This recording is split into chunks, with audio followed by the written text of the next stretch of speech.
하나님 말씀은 창세기 50장 24절과 25절 말씀입니다. 창세기 50장 24절과 25절 말씀 봉독해 드리도록 하겠습니다. 요셉이 그의 형제들에게 이르되 나는 죽을 것이나 하나님이 당신들을 돌보시고 당신들을 이 땅에서 인도하여 내사 아브라함과 이삭과 야곱에게 맹세하신 땅에 이르게 하시리라 하고, 요셉이 또 이스라엘 자손에게 맹세시켜 이르기를 하나님이 반드시 당신들을 돌보시리니 당신들은 여기서 내 해골을 메고 올라가겠다 하라 하였더라. 아멘. 하나님 말씀을 받도록 하겠습니다. 오늘부터 우리는 이제 창세기부터 요한계시록까지 여정을 시작하겠습니다. 작년 이맘때쯤부터 성경을 각 권씩 한 권씩 이렇게 우리가 살펴보는 시간을 가졌습니다. 이제 그 전체적인 맥락을 가지고 이제 한 권 안에 세부적인 내용을 살펴보는 그런 시간으로 이제 넘어가려고 합니다.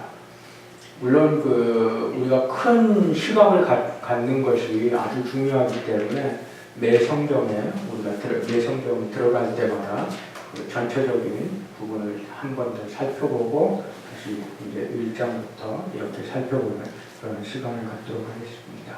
오늘은 창세기 전체에 있어서 이제 서론적인 부분이라고 생각하면 될 겁니다. 우리가 창세기를 보게 될 때에 굉장히 잘못 행하는 그런 관례가 있습니다. 창세기를 잘못 대하는 자세겠죠. 우리가 창세기를 보게 되면 대부분 이 창세기의 첫 들어가는 도입 부분에 그 내용이 너무 강렬하다 보니까 거기에 묶여버리는 경우가 많습니다.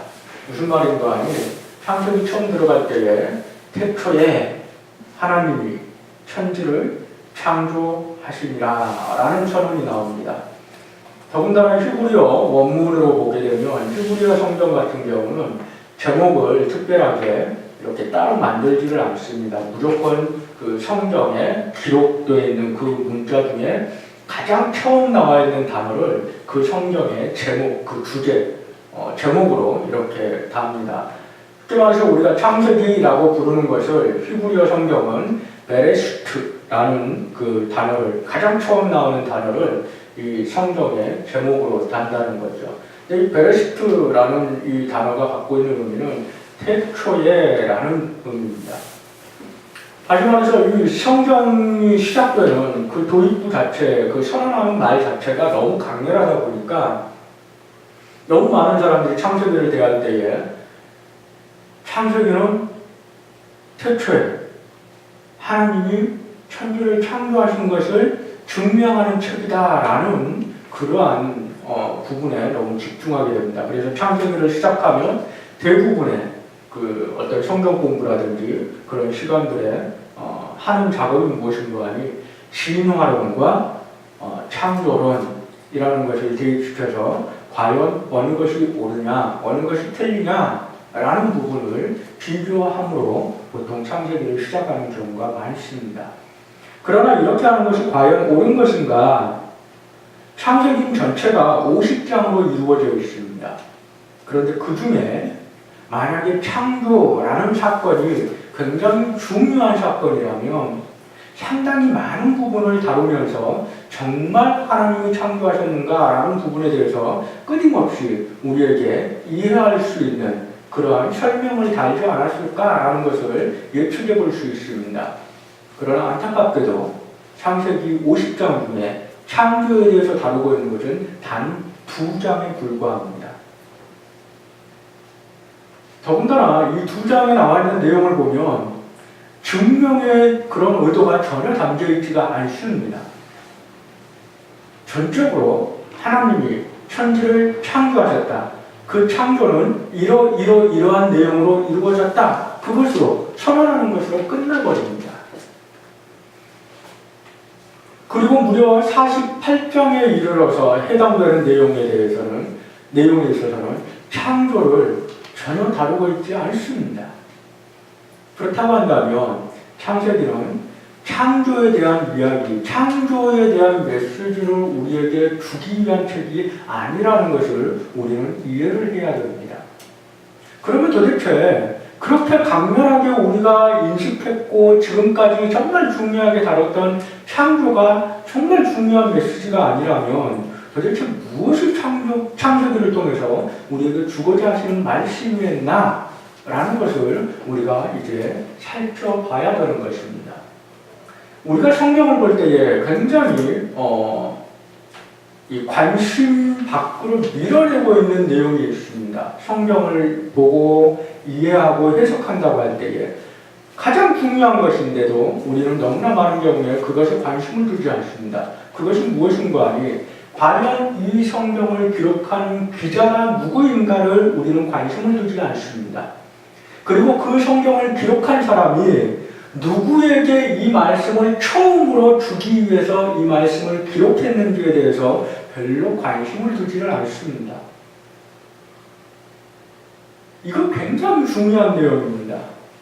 우리는 무슨 말을 할 때에 그 말에 있어서 맥락을 굉장히 중요시합니다. 누가 누구에게 한 말인가, 누가 누구에게 어떤 상황에서 한 말인가를 굉장히 중요하게 여깁니다. 똑같은 말이라도 그 상황, 맥락을 우리가 인식하지 않았을 경우에는 그 내용이 왜곡되기 쉽기 때문에 그렇습니다. 성경을 해석하는 것도 동일합니다. 누가 누구에게 어떤 상황에서 이 말을 했는지, 이 글을 주었는지는 굉장히 중요합니다. 그런 측면에서 우리가 창세기를 볼 때에 우리는 창세기를 포함해서 성경 앞에 나와 있는 5권의 성경을 묶어서 우리는 모세오경이라는 다른 명칭으로 부르기도 합니다. 창세기, 출애굽기, 레위기, 신명기, 민수기, 신명기 이렇게 5권에 대해서 우리는 모세오경이라는 이름으로 우리는 묶어서 전체를 보기도 합니다.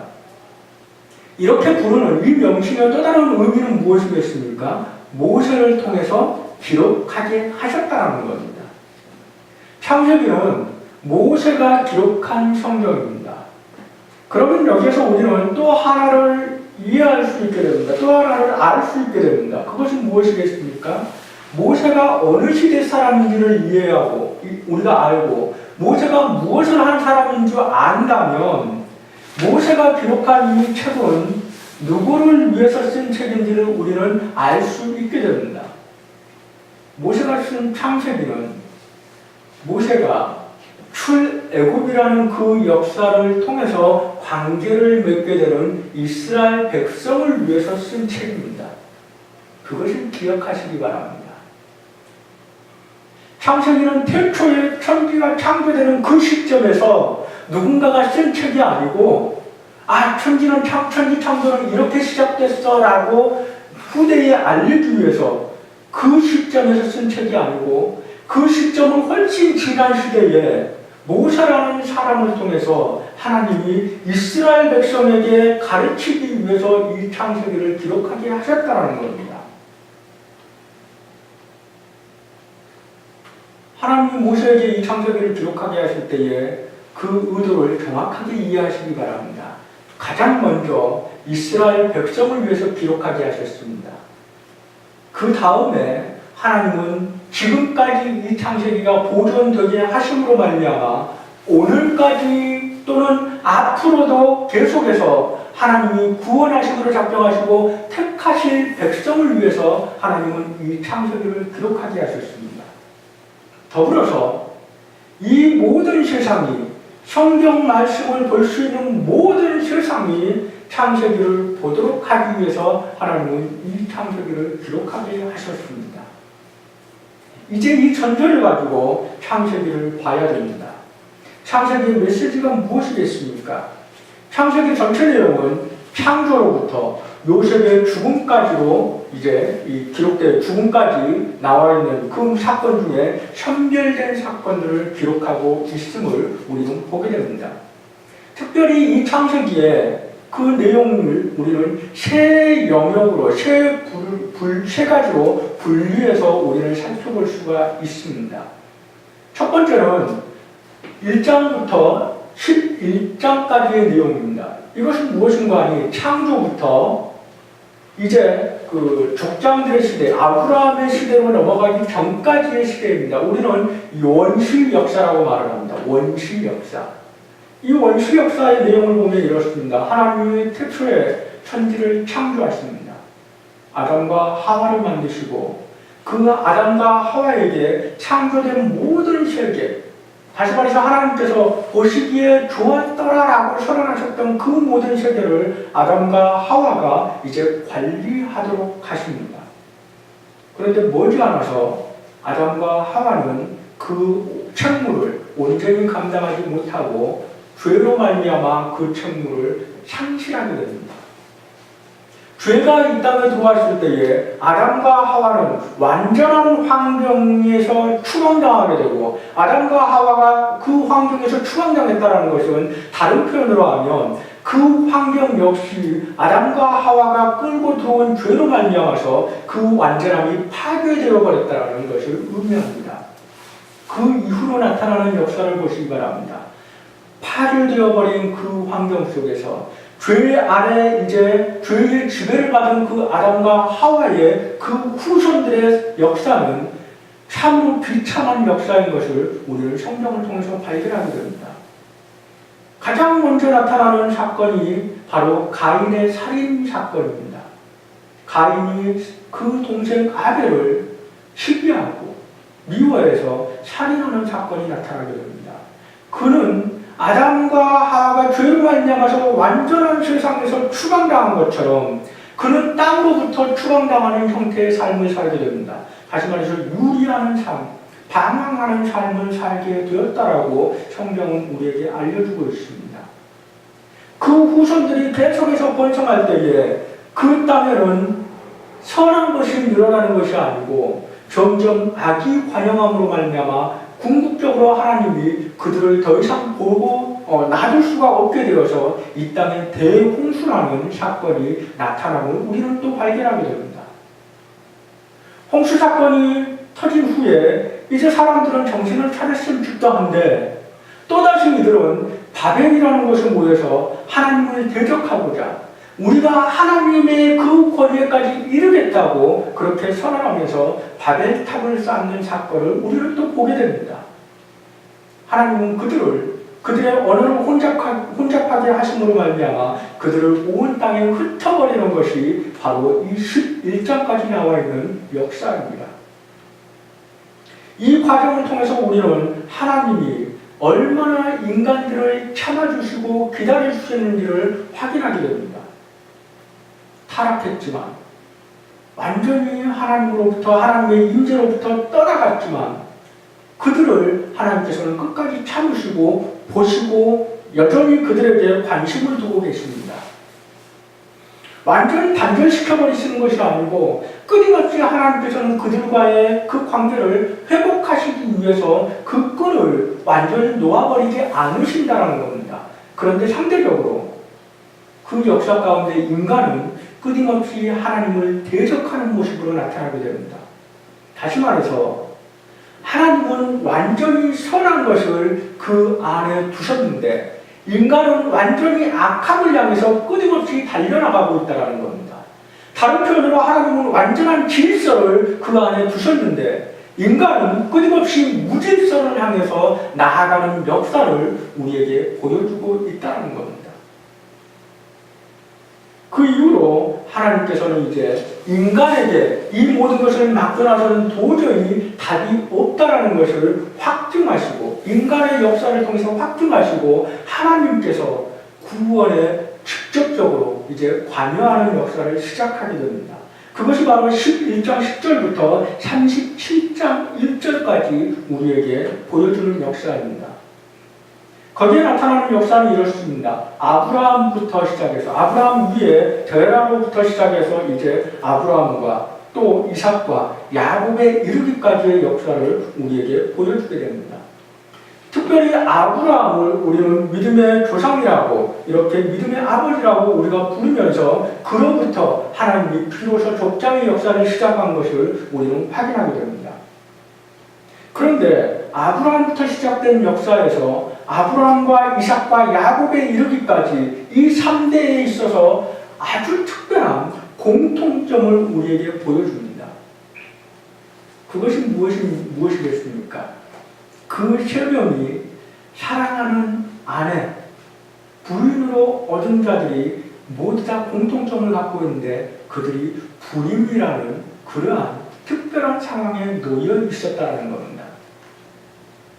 사라와 리브가와 라헬이라는 각각의 그 족장들이 사랑했던 여인들은 한결같이 불임이라는 그러한 신체적인 악조건을 갖고 있었습니다. 이것이 의미하는 바가 무엇인지 우리는 정확하게 이해해야 됩니다. 그들이 불임이었다는 것은 하나님이 그들과 맺으신 언약을 전적으로 하나님의 주권으로 이루어 가셨다는 것을 의미합니다. 하나님이 그들과 맺으신 약속이 무엇입니까? 언약이 무엇입니까? 내가 너로 한 민족을 이루겠다는 겁니다. 내가 너를 복주고 너를 정말 복 가운데서 풍성하게 해서 내가 너로 말미암아 구원의 역사를 이루어 가겠다는 거였습니다. 그런데 아브라함부터 문제에 봉착하게 됩니다. 더 이상 아이를 낳을 수 없는 상태였다는 겁니다. 하나님이 약속을 주었음에도 불구하고 현실적인 상황은 그 약속이 도무지 이루어질 수 없는 상황들이었다는 거죠. 그러면 오로지 바라볼 것은 하나밖에 없습니다. 이것을 약속하신 그 주체자, 하나님이 과연 이것을 정말 이루실 것인지 아니면 약속했지만 방임할 것인지 이것에만 관심이 갈 수밖에 없는 겁니다. 그 전에 이 약속이 이루어지지 않느냐를 확인하기 전에 끊임없이 아브라함과 사라는 끊임없이 인간적인 방법을 추구합니다. 자신의 몸으로서는 불가능하기에 종의 몸을 통해서 후손을 이을까지 해보고 결국 이를 통해서 이스마엘을 태어나고 그렇지만 그 모든 상황들을 하나님께서는 인정하지 않으시고 하나님은 너의 몸에서 태어날 후손이 너의 그 모든 그 복을 실질적으로 이끌어가는 실질적으로 완성해가는 그 본체가 될 것이다. 약속의 그 키가 될 것이다라고 열쇠가 될 것이라고 하나님께서는 분명히 하십니다. 약속하신 바와 같이 이삭이 태어납니다. 그런데 이삭이 결혼한 리브가 역시 동일하게 불임이라는 문제에 봉착하게 됩니다. 이 역시 하나님이 주권적으로 역사하셔서 그 안에 하나님께서는 야곱이라는 후손을 허락하십니다. 야곱에게도 역시 라헬이라는 사랑하는 여인에게 불임이라는 그러한 문제를 역시 허락하십니다. 이 문제가 계속해서 흘러내려온 것이 무엇을 의미하느냐? 바로 이 모든 구원의 역사는 하나님께서 주도적으로 이루어 가신다는 것을 우리에게 보게 하시는 겁니다. 그렇게 역사하신 하나님께서 이제 새로운 단계로 넘어가십니다. 그 단계는 무엇인가 하니 바로 우리 창세기 37장 2절부터 마지막 50장 26절까지 이어지는 요셉의 역사입니다. 왜 족장들의 역사와 요셉의 역사로 분리했는가? 족장들의 역사는 한 집안의 역사입니다. 자, 아브라함으로 인해서 이삭으로 내려올 때에 한 사람에서 한 사람으로 내려옵니다. 이삭에서 야곱으로 내려올 때에 에서라는 야곱의 형이 있기는 하지만 한 민족으로 분리가 되어서 에서는 그 구원의 영역에서 떨어져 나가버립니다. 여전히 야곱이라는 한 사람으로 내려오게 됩니다. 그런데 이 야곱에서 이제 요셉으로 넘어올 때는 아주 새로운 형태가 됩니다. 12명의 아들이 태어나게 되고 그 12명의 아들들은 한 민족의 토대가 되게 됩니다. 12지파의 뿌리가 되게 된다는 겁니다. 이것은 다른 민족, 다른 국가로 분리되는 것이 아니고 한 민족을 이루는 터대가 되는 그러한 기초가 되는 것입니다. 그리고 이것이 정말 한 민족이 되기 위해서는 하나님께서 특별한 또 배려, 어떤 환경을 하나님이 조성할 필요가 발생하게 됐던 겁니다. 그 모든 필요를 충족시키기 위해서 하나님은 특별히 요셉을 준비하신 것입니다. 요셉이 애굽의 총리가 되게 하시고 그 총리가 된 요셉에 의해서 이 세계적인 그 가뭄 속에서, 세계적인 그 피폐함 속에서 이스라엘은 아주 안정적으로 그 민족이 성장할 수 있도록 하나님께서 예비하시고 실질적으로 역사하심을 우리는 보게 되는 겁니다. 그리고 이 마지막에 요셉은 이제 모든 이스라엘 백성에게 형제를 포함한 모든 이스라엘 백성을 향해서 이제 이렇게 선언하면서 창세기를 마칩니다. 하나님이 우리의 조상 아브라함과 이삭과 야곱에게 약속하신 것이 있다. 그것이 무엇이냐? 구원을 약속하신 것이다. 그들의 표현으로 하면 복 주시기로 하신 것을 약속하셨다. 근데 그것은, 그 복은 땅을 약속하신 것이다. 그 땅을 약속하신 것이 반드시 이루어질 것이니 우리는 이 땅에서 영원토록 사는 것이 아니요 반드시 어느 시점에서 애굽을 떠나서 하나님이 약속한 그 땅에 들어갈 것이다. 그때가 되면 내 해골을 메고 올라가라라는 선언을 하면서 이 창세기가 맺어지게 됩니다. 그 선언과 더불어 요셉이 죽었다라는, 요셉이 죽음에 대해서 이제 마지막 절 26절에 이제 기록하면서 창세기를 마치게 됩니다. 이 모든 기록을 통해서 우리가 창세기를 통해서 하나님이 우리에게 주시고자 하시는 그 메시지가 무엇인지를 정확하게 인식할 필요가 있습니다. 하나님이 창세기를 통해서 우리에게 주고자 하셨던 그 메시지는 인간이 죄로 말미암아 죽을 수밖에 없는 상황에 처해 있는 그 상태를 하나님은 내버려 두지 않으시고 하나님이 구원하시기로 약속하셨고 그 약속은 분명히 이루어지고 있고 지금 이루어지고 있고 앞으로도 이루어질 것이라는 그 사실을 알게 하시기 위해서 이 창세기를 기록하셨다는 겁니다.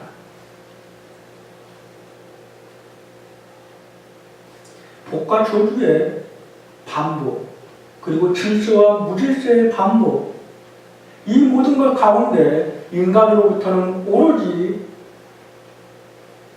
악과 무질서밖에 나오는 것이 없고 모든 좋은 것은 오로지 하나님으로부터만 나오는 것이며 구원 역시 하나님의 주도적인 주권하에 인도하신 가운데서만 이루어진다는 것을 우리에게 보여주고 계신다는 겁니다.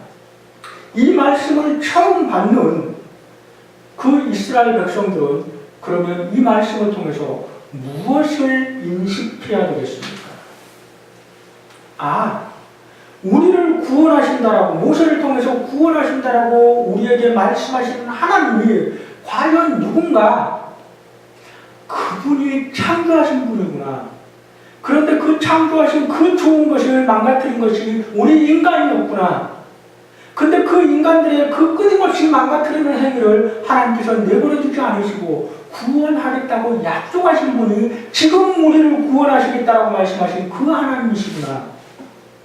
어떻게 구원하셨는지 보니 우리의 조상이신 아브라함 그리고 이삭, 야곱의 하나님으로 약속하시고 구원을 약속하시고 그 약속을 지금 우리를 통해서 이루어 가고 계시는 그 지금 이 하나님, 우리에게 지금 말씀하시는 이 하나님이 바로 그 하나님이었고 그 하나님이 바로 그 구원의 역사를 끊임없이 지금까지 이루어 오시고 계셨던 것이구나.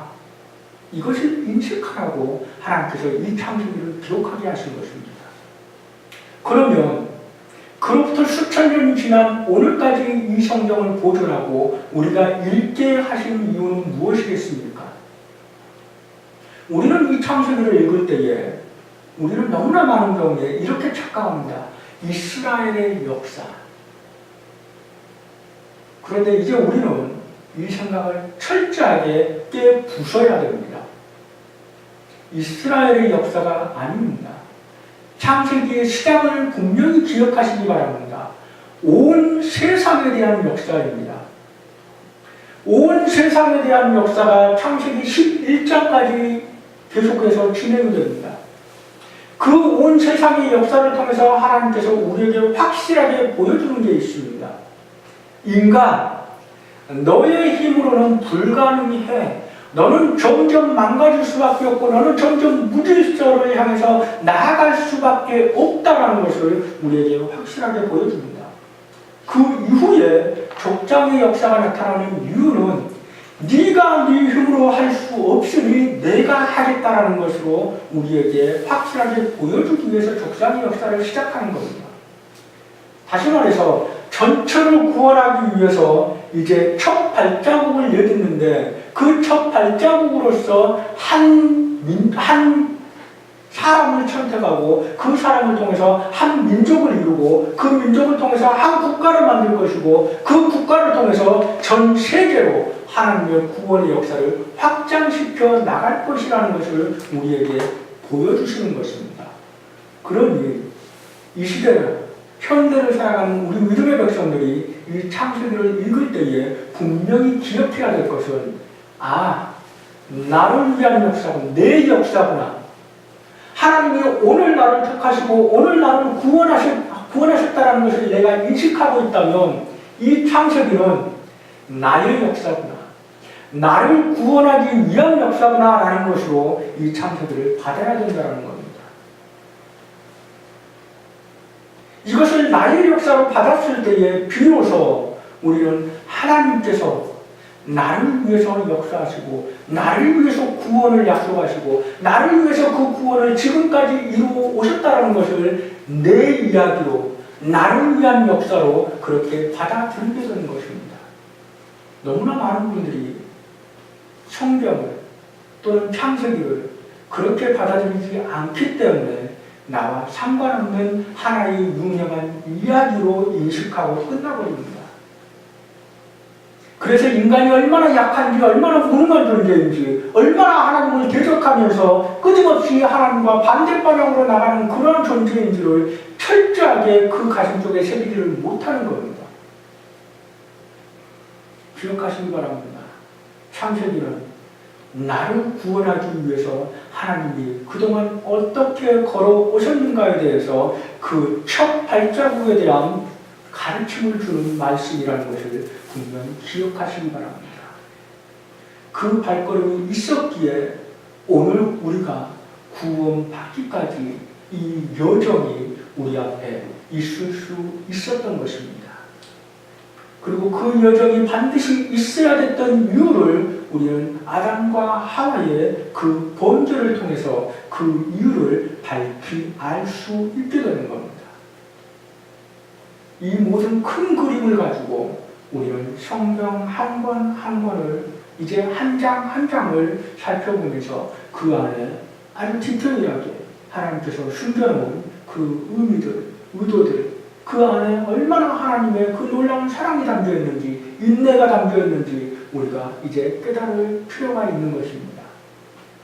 창세기를 통해서 하나님의 사랑을 더욱더 깊이 깨닫고 하나님의 놀라운 역사를 나의 것으로, 나를 위한 것으로 그렇게 여러분의 마음에 새기는 그러한 복된 시간들이 여러분 앞에 놓이기를 주님의 이름으로 축복합니다. 기도하겠습니다.